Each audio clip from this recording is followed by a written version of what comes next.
In the year 2006, I had a massive heart attack while I was attending a conference in Memphis.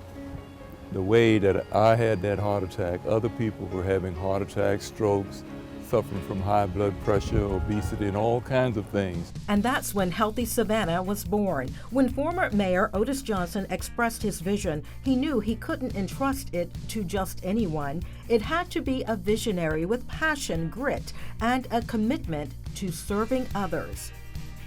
In steps Paula Kreisler. I think Paula saw the vision and what could happen, and being the leader that she is, she just took it almost like a personal crusade and helped to bring together people of all stripes and sizes, and she has created a magnificent organization. And even from a young age, this little girl who grew up on a dairy farm in southwest Missouri lived healthy. And that's where I grew physically fit initially, right? And that early lifestyle would later inspire the movement that saved the lives of so many people at risk of chronic illnesses. She also raised awareness that helped prevent illness in healthy people. Because I read this book called Sugar Blues, and it basically says sugar is poison, and that's when my whole life changed, was then when I just decided I started self-educating myself and went ahead and started learning things about being healthy. She would go on to share that knowledge with all who would listen.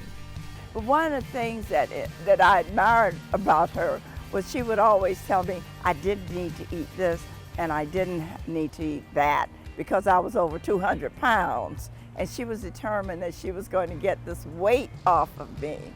And I'm happy to say she was very successful. That was kind of the genesis of Healthy Savannah getting its legs and then really growing into the organization that it is today. And it's an organization that accomplished so much, including a landmark citywide smoke-free policy.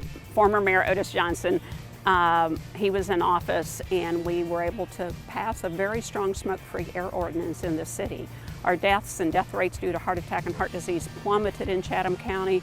We're still the best in the Coastal Health District, and it's just amazing that work because smoke-free air impacts all of us. And ask those whose lives she's touched, and they will tell you she's a priceless jewel. People say, oh, people are so friendly here, and she brings that to the table. So I'm just so happy for her. Continue to travel, but don't forget about Savannah.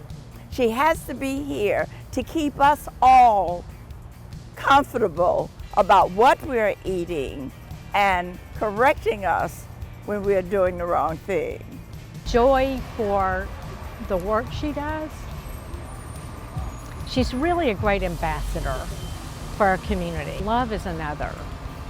Paula has a deep, abiding love for our community. She has done a great job of developing young leadership across the organization. And that means that the organization will continue to thrive and to grow into areas that we can't even envision right now. And she has carefully mentored Armand, and I applaud Paula for her choice.